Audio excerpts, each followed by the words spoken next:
we added three-dimensional space. Then we added four, time.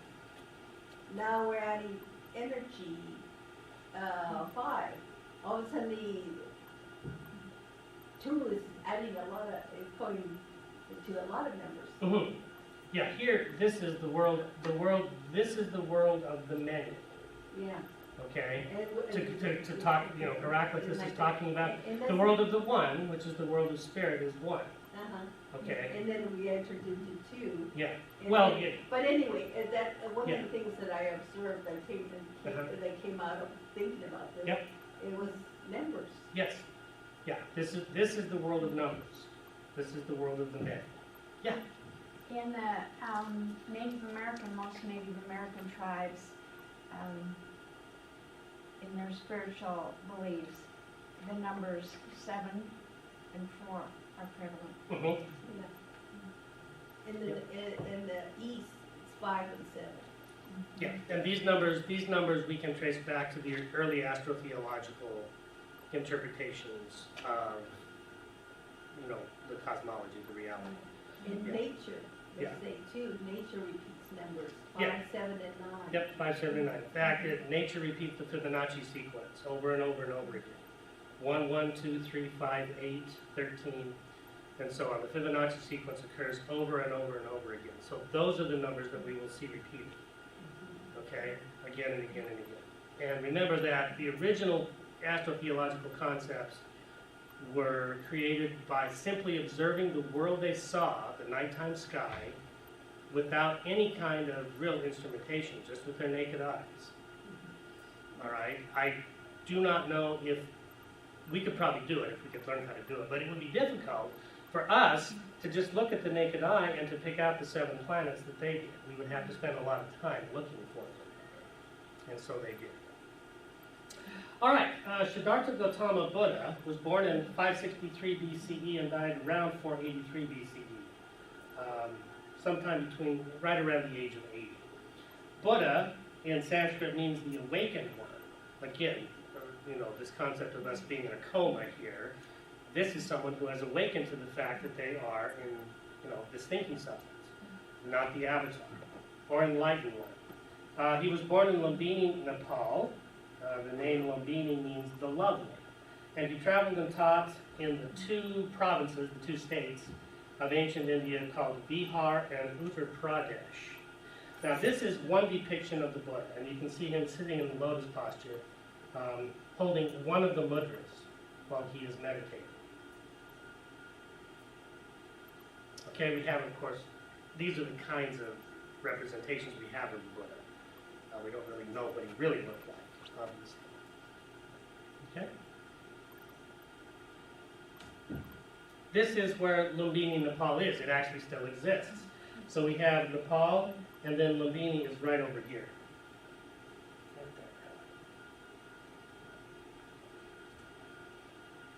He was born into the royal family of the Shakyas, the Shakya family. Siddhartha's mother was Queen Maya Devi Shakya. This is a picture of the Bodhi tree by the pond where she took a bath before giving birth to the Buddha, according to tradition. Okay, so that's in Lumbini right there. This is one of the pillars of Ashoka. Ashoka was a king who erected these pillars all over India and Nepal during his reign, which was during the 3rd century BCE. Today, 19 pillars survive, including that pillar, which is in Lumbini, which commemorates the birthplace of the Buddha. Now keep in mind that the Buddha, like Socrates, wrote nothing down, like Jesus wrote nothing down. There are no documents written by the Buddha at all, ever, anywhere. Nothing was written down until Ashoka comes along. So 3 centuries later, we start to get written documents. So the entire Buddhist canon is based upon the written stuff that is written down 3 centuries after the Buddha was actually living. So here are Bihar, over there, and Uttar Pradesh. So Bihar, Uttar Pradesh, here's Nepal. So he was born right here, and he basically traveled right around this area. About 200 kilometers on either side is roughly about how far he traveled. If you take a look at modern India,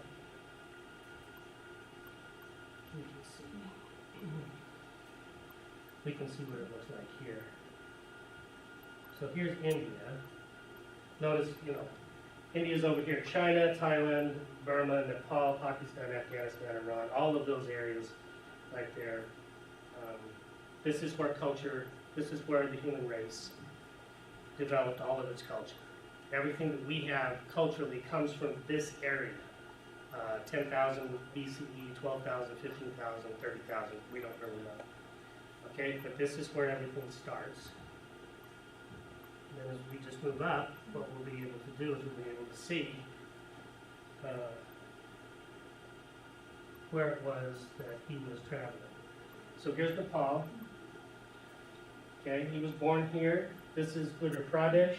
This is Bihar. So he was basically right around in this area here. That's where he traveled.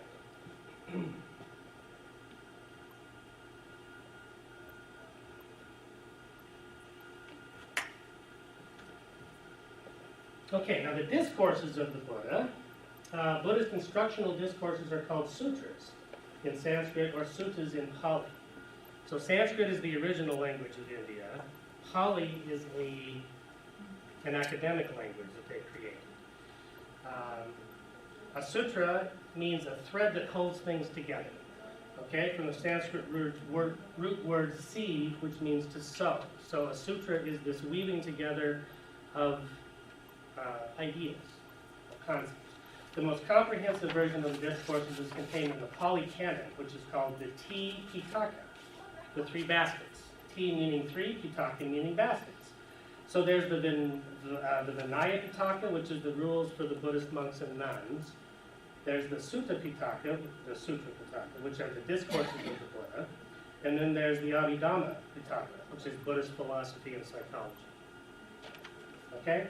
The Sutta Pitaka is divided into 5 Nikayas or collections. So we have the Digha Nikaya, which is the long collection, that is the collection of the longer discourses. We have the Majjhima Nikaya, which is the collection of middle-length discourses. We have the Samyutta Nikaya, which is the grouped collection. These are grouped according to theme. We have the Anguttara Nikaya, which is the further factored collection. And then we have the Khuddaka Nikaya, which is the collection of the little texts. All right, the thing we're going to look at today is the Samyutta Nikaya, because that's where all of this stuff originates. The Noble Eightfold Path is found in the Samyutta Nikaya, which is the discourses arranged according to theme, the grouped discourses. It's divided into 5 sections and 56 chapters. The Noble Eightfold Path is described in chapter 12, discourse 65 of the Samyutta Nikaya. It was delivered by the Buddha while he was living at the Jetavana Monastery near Shavati, or in Sanskrit, Shravasti, India. Okay? The name of it is the Nagara Sutra, the city. That's where it comes from. So we'll take a look at that.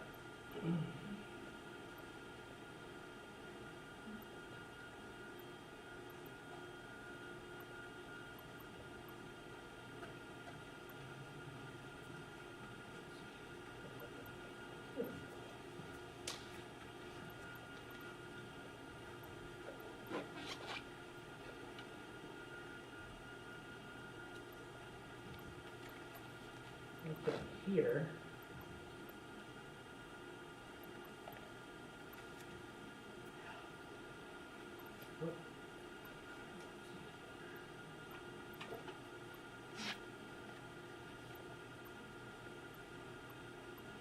this is what ancient India would have looked like. Okay?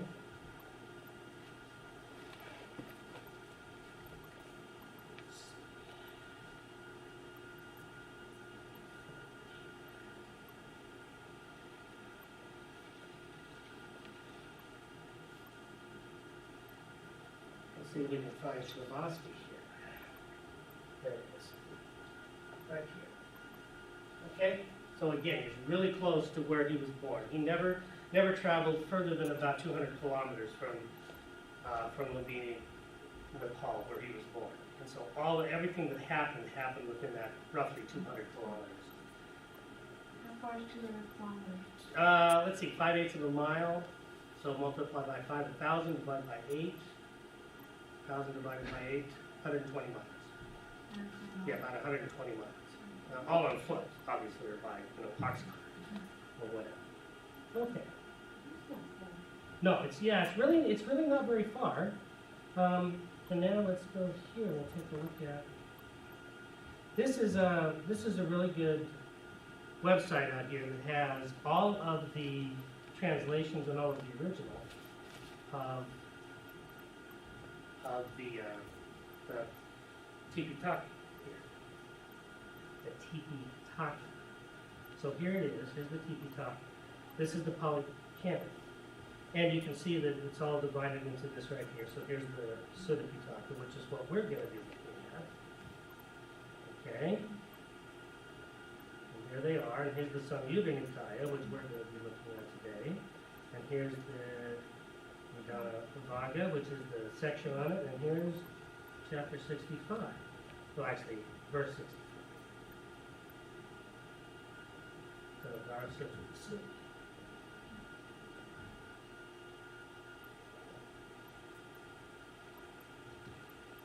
Okay, so this was while he was dwelling at Sravasti, at Savatthi, which is what we just looked at the Jetavana monastery.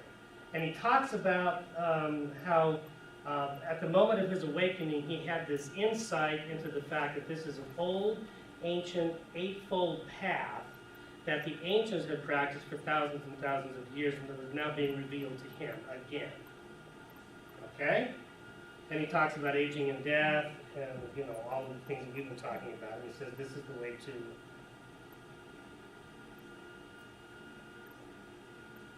Okay. And here's where he actually describes the Noble Eightfold Path. And what is that ancient path, that ancient road traveled by the rightly self-awakened ones of former times? Just this Noble Eightfold Path. Right view, right aspiration, right speech, right action, right livelihood, right effort, right mindfulness, and right concentration. That is the ancient path, the ancient road, traveled by the rightly self-awakened ones of former times. I followed that path. Following it, I came to direct knowledge of aging and death, direct knowledge of the origination of aging and death, direct knowledge of the cessation of aging and death, direct knowledge of the path leading to the cessation of aging and death. I followed that path. Following it, I came to direct knowledge of birth, becoming, clinging, craving, feeling, contact, the sixth sense media, name and form consciousness, direct knowledge of the origination of consciousness, direct knowledge of the cessation of consciousness, okay, as we move further away, direct knowledge of the path leading to the cessation of consciousness, I followed that path, okay? And we'll take a look at these elements here in just a few minutes, okay?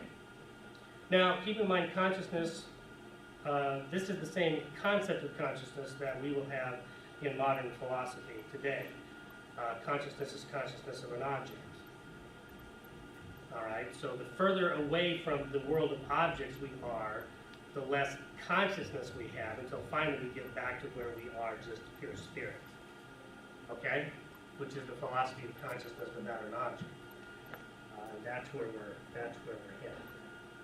All right.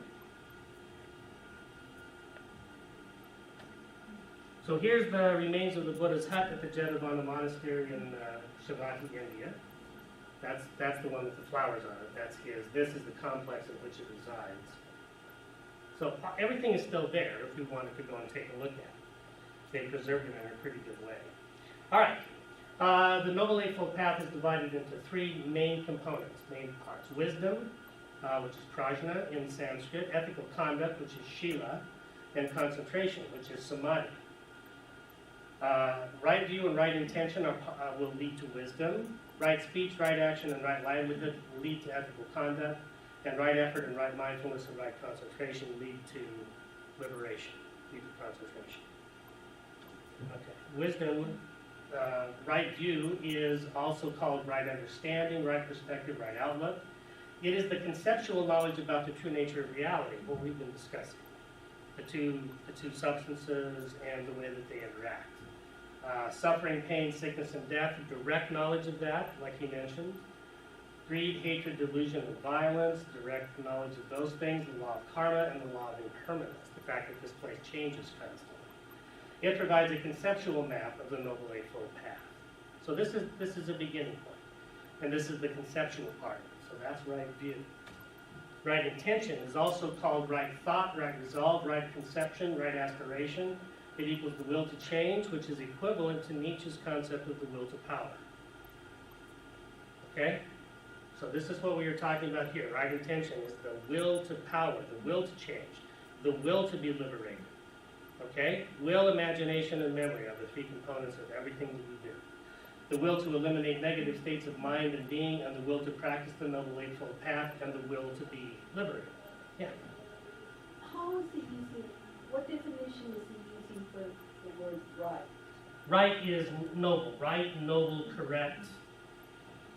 Okay? Those are all synonyms. Yeah, this is the way that it's typically translated into English. So it's right, it's correct, it's noble, it is the proper way of doing things. Okay? So it's normative in that sense. These are the right ways of doing things, as opposed to the wrong ways. Okay, ethical conduct. Right speech is abstaining from lying, divisive speech, abusive speech, and idle chatter. Developing speech that is factual, true, beneficial, agreeable, and endearing to others. So in other words, control your speech. Don't lie, don't backstab, don't gossip, don't do idle chatter, don't do all of those kinds of things. Recognize that speech is an important part of ethical conduct. Ethical conduct, right action, also called right conduct, is abstaining from taking life, from stealing, and from sexual misconduct. Basically, they had a pretty open concept of sexuality back then. The only two things that they didn't like people to do were to, commit adultery if you were in a married relationship and have sex with children. Okay, so those are the only two primary things you couldn't do. Everything else was sort of okay, in general. Now, if you were a monk or a nun, total chastity, total abstinence. But for the general population, just don't commit adultery and don't have sex with kids. Everything else they were sort of okay with. Right livelihood. Select occupations that help people and avoid occupations that harm people. No trading in weapons, no trading in slaves or prostitution, no trading in meat, that is the slaughter of animals. No trading in alcohol or addictive drugs, no trading in poisons, wealth obtained through honesty. So this is the basic concept of having a livelihood, if you're not a monk or a nun who is subsisting on alms, of course, donations and things. These are the things that you should and should not do in order to be able to have proper ethical conduct. So Now, pardon me? Were they vegetarians then if it said no trading in meat, no Yes, salt? they would have been. In fact, it would have. The descriptions of him that survive are that he was very thin, hardly weighed anything, and ate like a bird. Literally ate seeds and rice and a very little amount of it. So, yeah, they would have been, the monks and the nuns particularly would have been strict vegetarians. Okay, the rest of the population would have, eaten meat and done other things like that. But this is India as well. Remember that the cow is a sacred object to them. Beginning to sound like the Ten Commandments. Yeah, very similar, very similar. This is coming from, well, the Ten Commandments predate this by several thousand years, but yeah, but the same kind of an idea. Yeah, basically the same kind of an idea. Concentration, right effort, is concentration equals calm, self-centeredness, which allows one to develop true wisdom from direct experience. This is our equivalent of the psychophysiological coherence state. Okay? Right effort is also right endeavor and right diligence, stopping the arising of evil and skillful qualities and promoting the arising of skillful and noble qualities.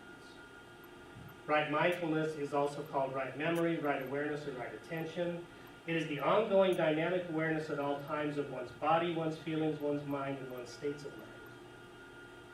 Okay? While we're actually engaged in things. Be aware of it.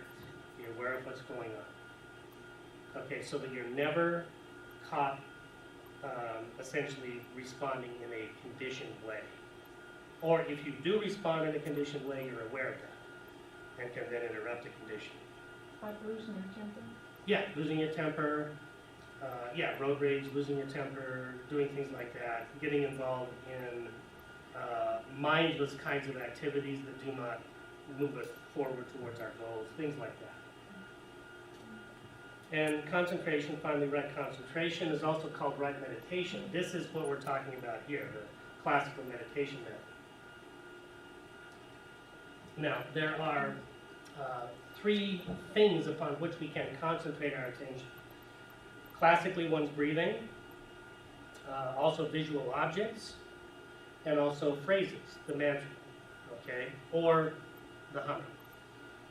All right, for the purpose of entering the 8 meditative absorptions by suppressing the 5 hindrances during the meditative session. The 5 hindrances of sensual desire, that is the craving of sense data. Okay, that is the belief that if there's no sense data, we'll be dead. Okay, the absence of sense data does not mean we are dead. The absence of sense data simply means we have isolated the thinking substance, which we are, from the source of sense data, which is the avatar. Okay? So we have to overcome the craving for that. Anger, sloth or boredom, restlessness or worry, and doubt, or lack of will, or lack of right attention, or lack of will to power. So once we are in the meditative state, once we have achieved that psychophysiologically coherent state, all of those things will drop away, and we will be closer to our goal of being able to move. Okay? Now the text for all of this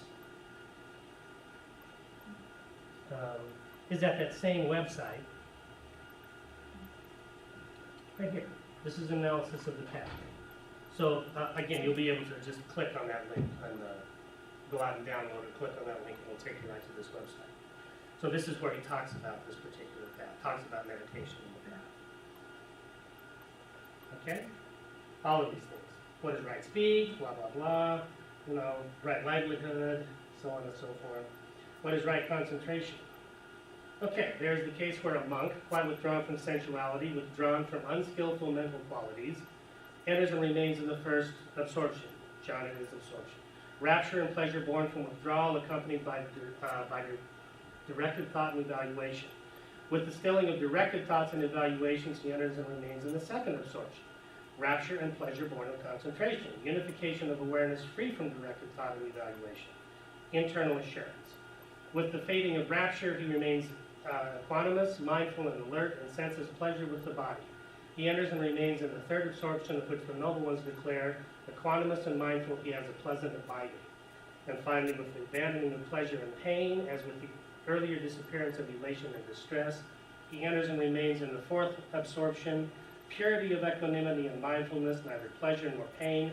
This, monks, is called right concentration. So this takes us through the first 4 of the meditative absorptions, and will lead us to that state of complete absorption, mind and body, and external world fallen off after 4th absorption.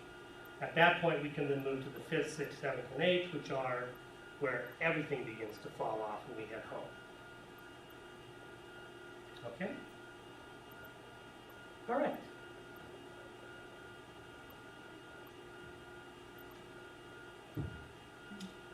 So, principal reasons for practicing tranquility meditation are obviously, number 1, physical benefits, you know, lowered blood pressure, greater health, less stress, and all those kinds of things.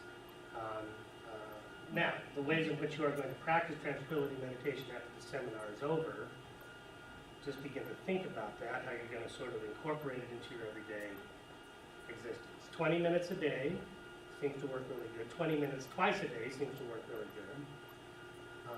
As you progress, you'll be able to do it longer and longer, obviously.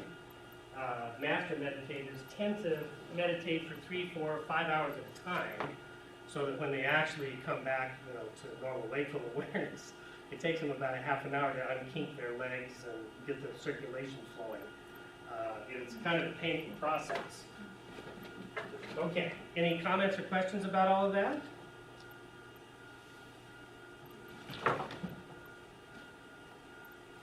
No? All right.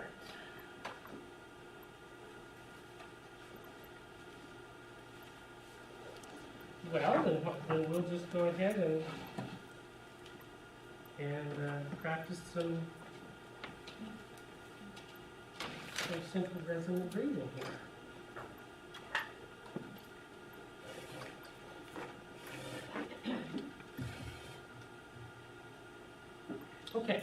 remember that the only purpose of the breathing, the humming, is simply to make certain that the breaths slow down to 3 breaths a minute and have roughly a 3-to-1 ratio between inhalation and exhalation. 1 unit for inhalation, 3 units for exhalation.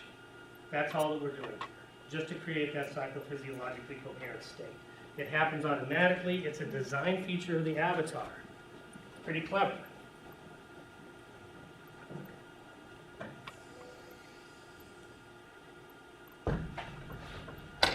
So if the Archons did design this place, they designed it with an escape hatch. Okay, any questions before we start? Okay.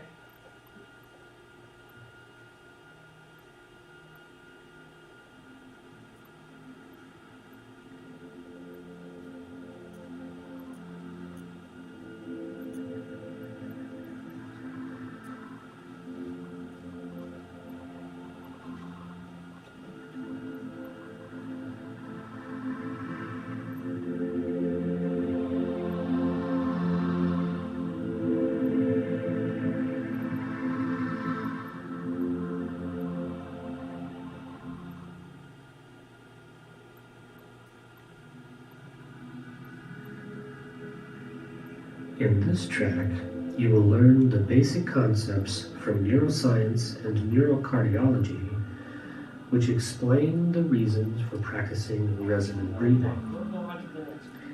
Each of us has 3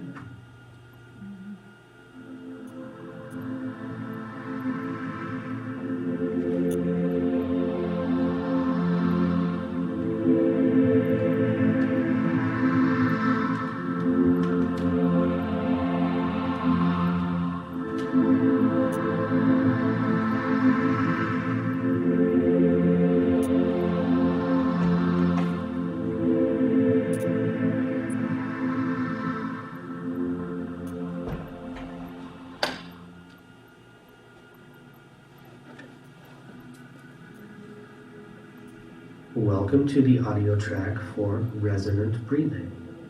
This track is divided into 5 parts.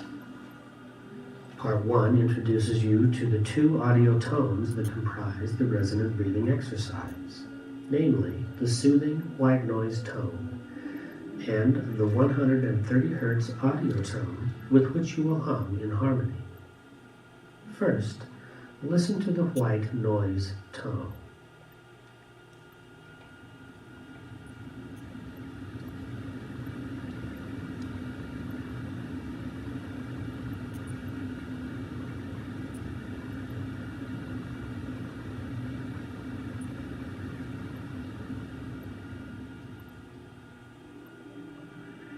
Next, listen to the 130 Hz audio tone.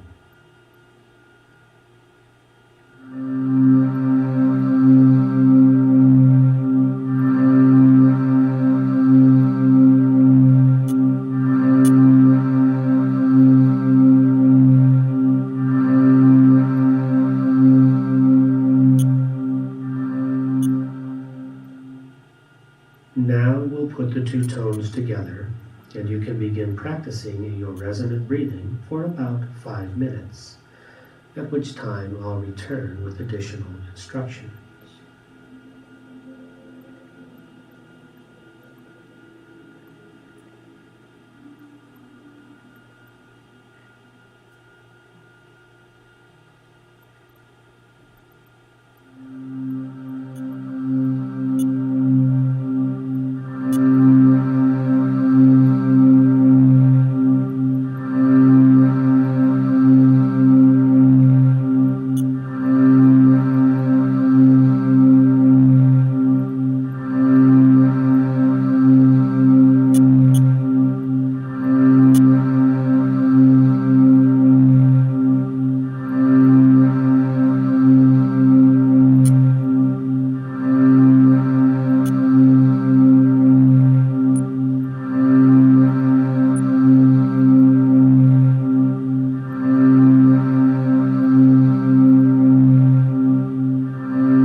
Well done.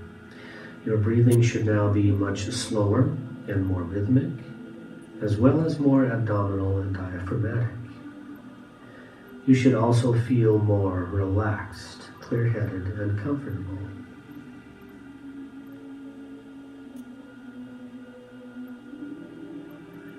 Now, for the next 5 minutes, please imagine that all of the vibrations and oxygen that you are producing during your resonant breathing exercise are flowing out through the center of your chest, right where your heart is located. Imagine that the energy of those vibrations is radiating outwards into the room, through your heart, and reaching to the wall in front of you. Enjoy the healing sensations that this exercise will produce, and I'll return in 5 minutes with additional instructions.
That basically is the easiest way to enter into a psychophysiological coherent state. And that's the springboard, the doorway into all of these other states of mind, states of consciousness. Any questions, comments? All right. My fingers start tingling. Yeah, you'll have that, the tingling, feet, toes. Yeah, all of that, that's a physiological response to increased oxygenation, typically.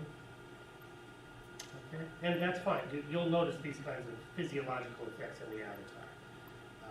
In the second part of the exercise, we're actually trying to focus on the physical vibrations of the chest. Yeah, that's when I feel. Yeah, and then you'll begin to notice other vibrations as that manifests itself. You'll be able to feel it. You'll be able to direct the vibration basically everywhere. All right? So yeah. And then ultimately, at some point, all of this will stop. And your breathing will be so deep that there will be that interruption of breathing. On the exhalation, it will just stop. And you will not feel the need to inhale for several seconds. And it's at that point when the absorptions begin to occur. Okay? That point physiologically when the body is in such a coherent state that it's highly oxygenated, everything is focused, everything is coherent, and the exhalation just sort of tails off and then stops. Breathing suspends itself, and that's where all of these other things begin to happen. Is in that short space where the breathing is suspended. And that'll be the first thing that you'll notice. That'll be an aha moment. Okay, when that happens. Then just continue with that. Then just continue, exploring that, and then pretty soon there will come that next aha moment when the separation occurs. And it is obvious that you are not the avatar. Okay? You will experience your independent existence. Okay? And that'll be one of those Kensho moments, one of those, you'll be disoriented for a while after you return because it is so powerful an impact. It has such a powerful impact. You'll be babbling, basically. All right, anything else? All right, thanks. It's been a good class. Thank you. You're welcome. And like I said, there's only 2 instructions for meditation: begin and continue. Okay? It's a very complex sequence of events that you'll experience. There will be setbacks. There will be times when it's difficult to meditate. Just work through those. You'll be stuck on a plateau or an absorption for quite a while, and then all of a sudden you'll just relax into it, and boom, you'll just move to the next one effortlessly. So just begin and continue. Just keep going back to it again and again and again and again. Yeah? On breaking the conditioning, what are the rules to follow? Just this will do it. Just do Yeah, it. just do this. This automatically begins to break the conditioning because, yeah, once you have experienced the actual separation, then everything becomes clear. Everything clarifies itself with respect to the avatar and its relationship to the extended world out there. Okay? And then you'll be able to explore, the conditioning that happens. You'll be able to actually step back and watch as, the avatar does its thing, and you'll be able to see as it does its thing. This is the fair witness state. Okay? Where you're literally almost disembodied at that point, simply watching your avatar as it operates. Now, I have a problem with this, is that I'm afraid that I'm going to stop breathing. Do I have to fight that or just... No, what'll happen is at some point it will seem perfectly natural that your breathing is suspended. So if you become aware of your breathing suspended at that point, it will feel natural. Oh, okay. The body is in a coherent state. It is heavily, what triggers the inhalation response is primarily a bunch of chemoreceptors that are measuring the carbon dioxide level in the bloodstream. So what happens is, as we process things, and the body, the cells are processing, what will happen is they'll bring in an oxygen molecule, they'll use it in the Krebs cycle, basically, and then they will expel a carbon dioxide molecule. So as the carbon dioxide builds up to a certain level in the bloodstream, the chemoreceptors in the brain tell us to inhale, to exhale and inhale. Okay? And so what happens is, because we are now in such a physiologically coherent and a state of reduced oxygen consumption and reduced carbon dioxide production, we can have extended periods where we can just exhale and wait there because there's no carbon dioxide in the blood. Now, at some point, the carbon dioxide level will rise to the level where we'll want to inhale again. And it's just perfectly natural. So just let the avatar... Yeah, just let it happen. If it does, if you are caught off guard by it the first couple of times, just notice how you feel. It feels perfectly normal. You're not gasping for breath, you're not out of breath, you're not suffocating, none of those things are happening. It's just that your breathing is suspended because there's no need for the inhalation cycle. It's just the avatar feels panic. Yeah, well, you will impose panic. You can impose panic on it. Yeah, it's true. Yeah, if you, if you respond in that particular way. But just notice how you feel. I mean, there's no need to inhale at that point. You can literally wait at that point to see how long until the avatar feels like it needs to inhale again. And then it will just be a perfectly natural inhalation. And then just continue with the humming, and that will continue the process. Remember that the humming superoxygenates the blood, and it also produces high levels of nitric oxide, which dilate the blood vessels and allow all of this oxygenated blood to flow. Okay? So the humming has additional benefits besides just controlling the respiratory cycle. It also superoxygenates the blood and increases nitric oxide production. So at the end, somewhere in the future, after you practice this for a little while, there will be that suspension of breathing, and it will be perfectly natural because you've conditioned the body, conditioned in the sense of, like muscle building. You're now stronger. The body knows what it's doing. It is more highly oxygenated. There are higher levels of nitric oxide. So it will be natural for that suspension to occur. Okay? One of the benefits of the humming method is that it does that. It conditions the body to do this. Traditional methods of just, slowing the breathing, focusing on the breathing, those can lead to feelings of breathlessness and suffocation because those do not superoxygenate the blood. Okay? One of the reasons that the ancients developed this method was because it did superoxygenate the blood and allowed that suspension of breathing to occur naturally without distress. Okay, so like I said, when it happens, and it'll happen sometime in the near future, after you practice it for a little while, it'll just be perfectly natural. And you'll sit there waiting. How long can I wait? How long will it be until the avatar feels the need to inhale? And then it will just be a natural inhalation and then continue humming. And then pretty soon you'll notice that it's suspended again. And it's suspended for longer and longer and longer and longer periods. Okay? So like the divers who dive without any oxygen equipment, without any scuba tanks, practice this method and yoga methods in order to extend that time, extend that period.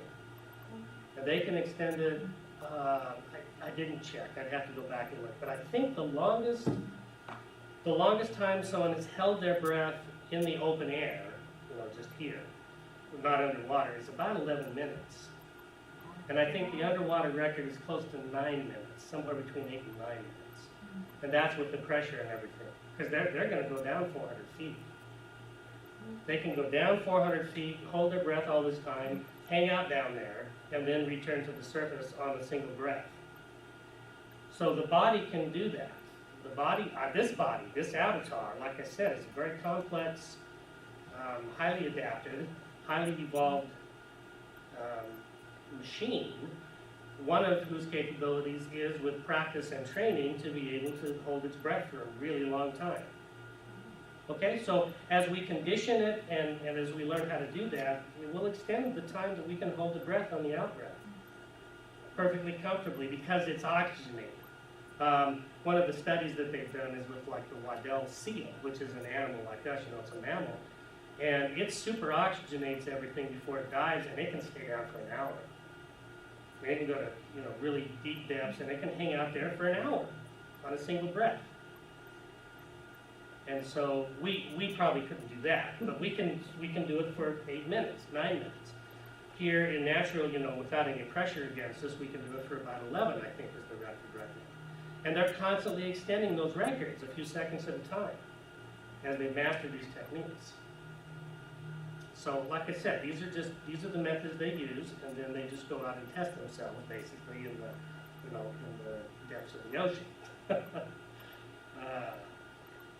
Just like the ancients baptized in order to test the person's ability to hold their breath, basically. If you have meditated and you know how to do this, you enter the meditative state, you have that final exhalation, You know, everything's oxygenated and everything. They baptize you for 3 minutes, you survive and come out and you're reborn. Okay? You've demonstrated your mastery of this particular technique. If you haven't practiced, you're going to struggle after about 30 seconds. And they'll know that you haven't practiced. And they'll bring you up and kick you out and say, go practice some more. So, you know, the ancient baptisms were a little more stringent than our current ones. Okay, so yeah, as it develops naturally, the suspension of breath will happen, it will extend itself, and in that interim is when, because then the only muscle that is actually activated at that point is the heart, and it has reduced its muscular activity to such an extent that we're not even aware of it. So it's easy then to separate our attention from the avatar and move off into the first, second, third, fourth, fifth absorptions. Because the avatar is no longer, you know, compelling our attention. Because we placed it in this comfortable, safe, protected, highly oxygenated state, and it is now completely and totally relaxed with very little input coming into its sensory organs. And that's when the separation can occur most effectively, most easily. So it's like autopilot. Yeah. It's, like I said, it's a design feature. All you have to do is just practice the humming until you reach the suspension. And then in that suspension, at some point, you'll just be aware of the fact that you are independent of the avatar. Okay? And that's the Kensho moment. That's the Satori. That's that moment of insight that happens in the flash of the lightning. Boom, instantaneously. And you'll know it when it happens, because it's unmistakable. All right, anything else? Are you telling this from your own experience? Oh, yes, yeah. Yeah, I have achieved the fourth absorption. Really? Yeah, absolutely, yeah. And it's very, mind and body falling off, everything. It's like a huge suspension. I never time it, but it's, 2 or 3 minutes. Mm-hmm. When there's the suspension, when everything is suspended and you're just there. There's no connection to the avatar or to the extended world at all.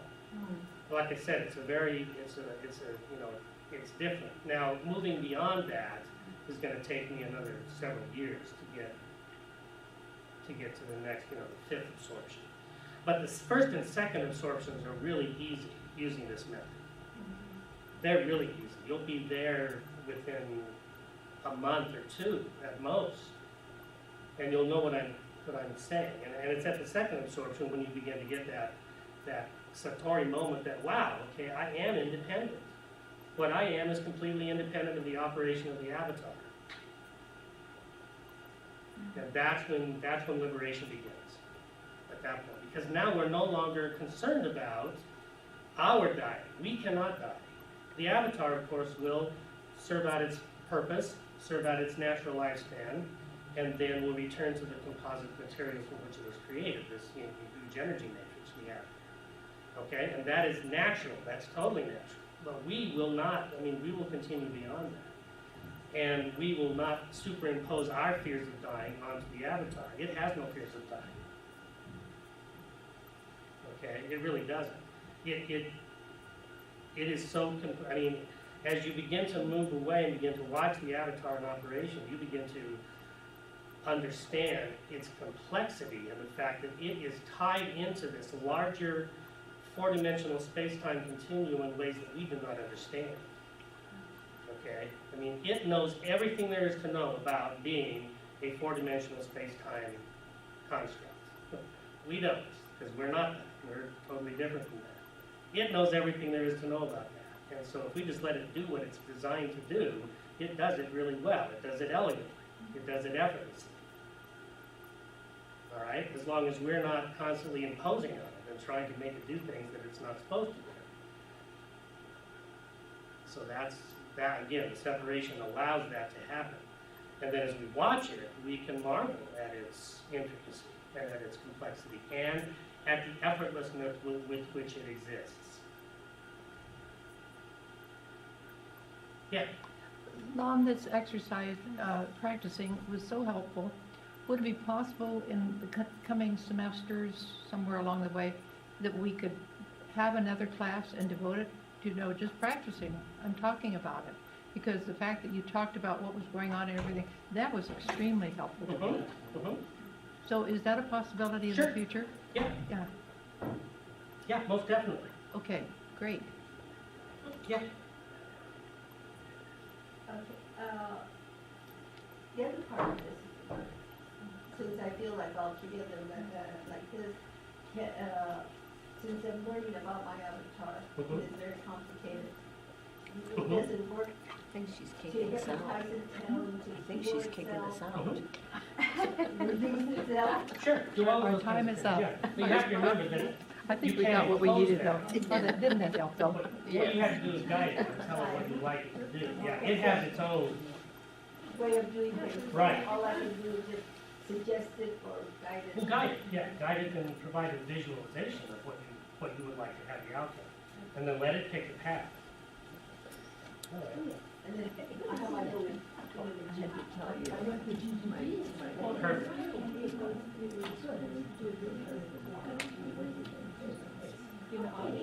Oh, and Sandra.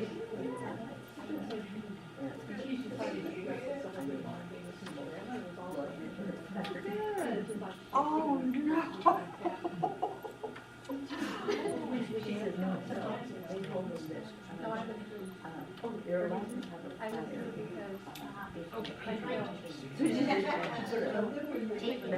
All right, we'll see y'all sometime in the near future. Next class.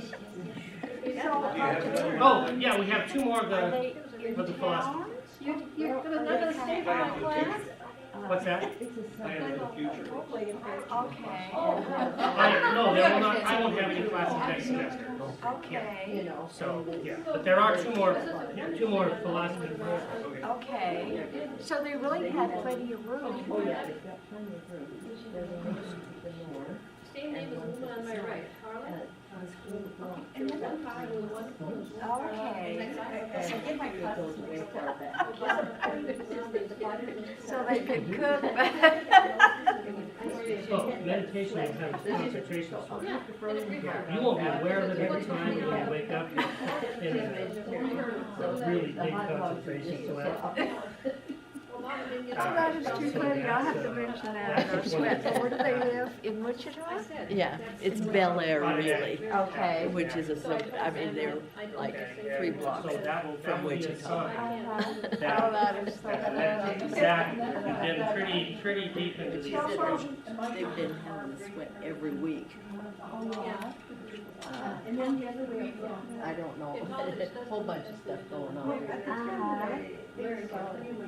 So I always say, so that's a guideline. About anything.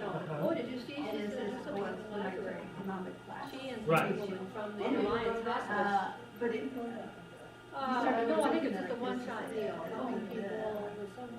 and I do have a number of them. Yeah, that's true. I'm so glad Donna's reaching out to do that for people who can't, The don't 1200 get the was regular the, hospice anymore. will guide us or rule us or. Mhm. And this is in, anyway, the election.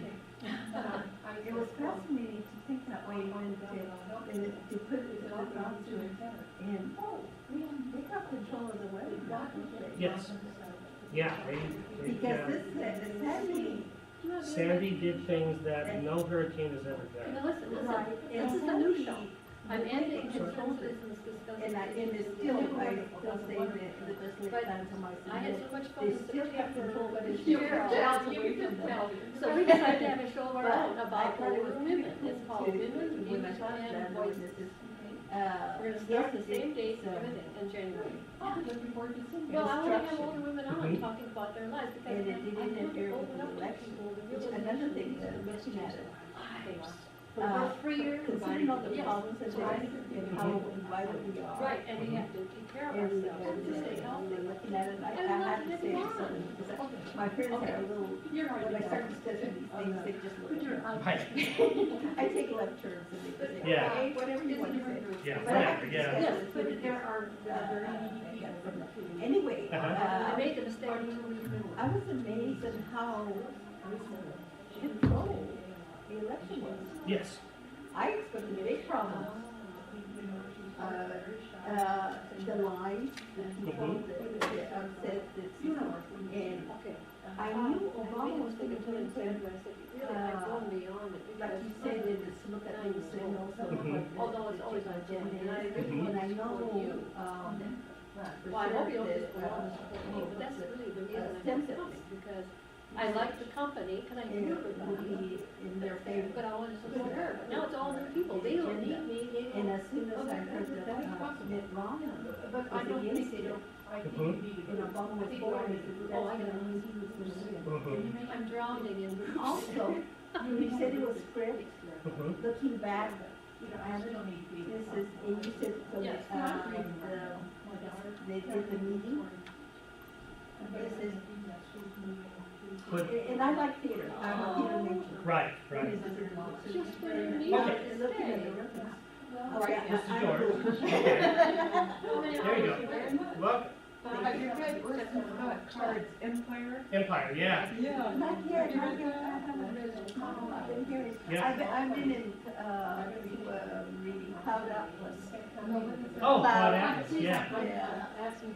They just made a movie out of it. Yeah, and movie, I just went to it, I got Pretty good? introduced to it too, I've been hearing about the book, Mhm. but I never got around to it, and I just had to say, look at what you're on, and I went, okay. Yeah, I got you. Those The book is, Anne Rand, R-A-N-D, yeah. Anyway, it was just, looking back at the script, you were right about the first The first debate? Yeah. because it, and this is okay, and this is like compared it to the last, when he conceded, when, Romney, okay, my sister and I have to laugh because if I lost an election, I would be in the bathroom for a very long Right. time. For like, yeah. And there would be a very big tears. I might just show And up here comes sometime. Romney and he was Now that I very know you're gracious. I really love that place. And this is it, like this, and I went, that doesn't look like a man, it looks like a man who knew he was gonna lose. Yeah, who already knew. You never confront. Exactly. And at the end, I'm going, okay, I think this is, you got a point there. Hi, Rosa. Thanks very much, Lon. You're welcome. Yeah, see, so we could actually, if you're looking for it, you can see all of the I signs. know, and it's kind of fun, but it's kind of spooky at the same time. Well, yeah, it's like we're not in Kansas Oh, anymore. I overdressed, I thought it was gonna be so cold I today. know. Now it's turning Now it's warm turning again. warm and I it's can't win. pretty and I know. Okay, now this one just has the, That one just has this class. this class, Mhm. okay. How many more do you got? More sessions? This one is done. This one is done and we have 2 more sessions of the history of philosophy. And so, History of philosophy. Now, okay, I miss all that one, the philosophy, and I just don't get along too well. Okay. Well, at least